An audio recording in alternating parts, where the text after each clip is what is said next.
Hey guys, Sean here and welcome to the F1 Word. Now, qualifying can sometimes be the most exciting action we see over the course of a race weekend, take Monaco for example, or indeed 2 weeks ago in China. Yet, Liberty Media are still looking for ways to improve, in air quotes, the show on a Saturday, with them proposing a 4-session knockout format. On the face of it, it's a small change, but a completely unnecessary one in my view. I mean, qualifying is one of those things that has consistently changed over more recent years in Formula 1. However, prior to 1996, it was pretty standard. Qualifying was divided up into 2 sessions, one on a Friday and one on a Saturday, and then the fastest lap set from each driver from either session defined the final grid. Then in 1996, that was all changed in favour of a simple 60-minute session held on a Saturday, with each driver getting a maximum 12 laps, and obviously the grid order being defined by who set the fastest times, as it should be, of course. The issue was with that type of qualifying was that we often saw the big teams sat in the garage for 30 plus minutes waiting for the best track conditions, and that was not great to watch. Although it did allow ITV to smash out an absolute ton of adverts, so positives for them, I guess.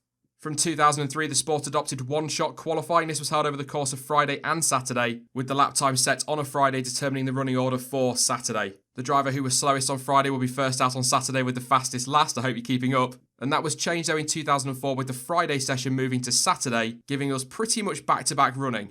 That didn't really work because if we got wet weather forecasts for late on in the second session, it allowed teams to manipulate, I guess, the first session in order to get their drivers out first in the second. As an example, Michael Schumacher at Silverstone admitted to deliberately spinning his Ferrari in session 1 to enable him to be on track early in session 2.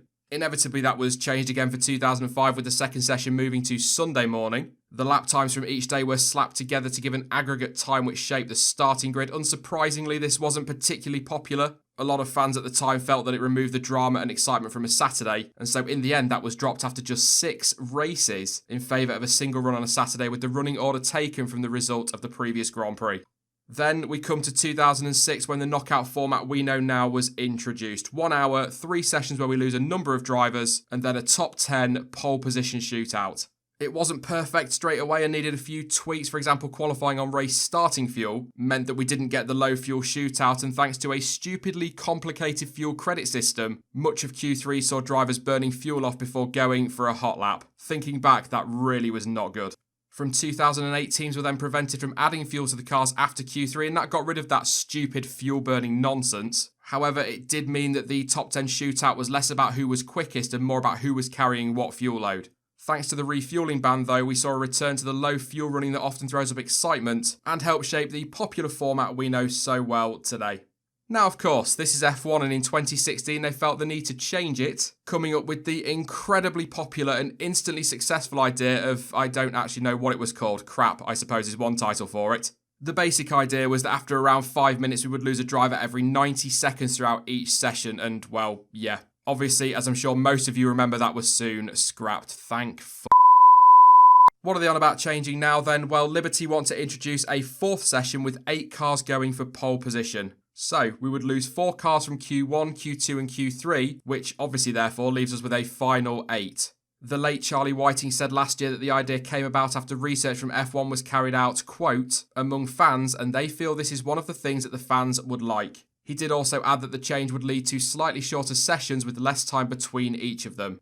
I'm not really sure who they asked, maybe people who don't actually watch the sport, because from what I've seen on social media, the reaction seems to be predominantly negative with a lot of meh whatever from others. Don't get me wrong, some do like the idea, but it's not a popular one generally.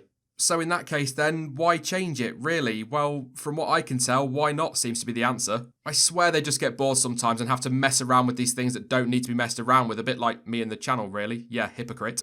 Ross Brawn has said something along the lines of there's nothing wrong with trying to improve something, and yeah, he's absolutely right. But here's the thing, it doesn't need improving. Even prior to this season, we saw tight sessions, surprise knockouts, and in mixed conditions, mixed up grids. Add to that the close midfield we've got this year and what that has given us so far. Q1 and Q2 in both Australia and Bahrain were amazing to watch. Absolutely brilliant. Times tumbling, drivers falling down the timesheets, and it pretty much came down to last across the line. Great stuff. Okay, in China it wasn't quite as dramatic, but we still got to see a lot of action. And I'm not really sure how a 4th session will add any excitement. Alright, maybe there is something in the whole front runners would have to get through 3 sessions rather than 2 argument, but the gap the top 3 have to the midfield is generally that big that it's not really a concern for them. As for an 8-car shootout, well that would potentially become a 6-car shootout at some races. Let's say the top 3 teams get their 6 drivers through to the shootout, and they are joined by both McLarens. Sainz and Norris have been consistently 1.2 seconds off, Gasly in 6th. Therefore, they are 7th and 8th and aren't quick enough to start any higher, so why waste an extra set of tyres for no gain? They're not going to. That, by the way, is from a team perspective. I'm sure that Sainz and Norris would absolutely love to go out and beat each other to 7th place. Also, if, as has been suggested, the teams who make it into Q4 would start the race on the tyre they used to set their fastest lap in the shootout, I really don't think that would make much difference. As I've already said, the gap is that big that Mercedes, Ferrari and Red Bull could probably lock out the first 3 rows on the grid running the harder tyre in Q4. I just don't see anything that warrants this change, and any positive that it does bring isn't big enough to offset the negatives. Look, I get that they want to improve the spectacle and evolve the sport further, but look at the sport as a whole and ask the fans what they think needs to change. I can pretty much guarantee that qualifying will be right near the bottom of any list. Then again, so was a point for fastest lap, but they still pushed that one through. Practice is dull, there is far too much of it. That in turn can contribute towards dull races. Look at how much better some races have been in the past following little Friday running. The gap between the top 3 and the rest of the field is too big, and so Sundays are too predictable, costs are way too high, racing isn't all that close, and so on and so forth. Yes, these are big issues and they're all going to take time to fix, hence all the fuss around the 2021 regulations, but they need sorting, qualifying does not.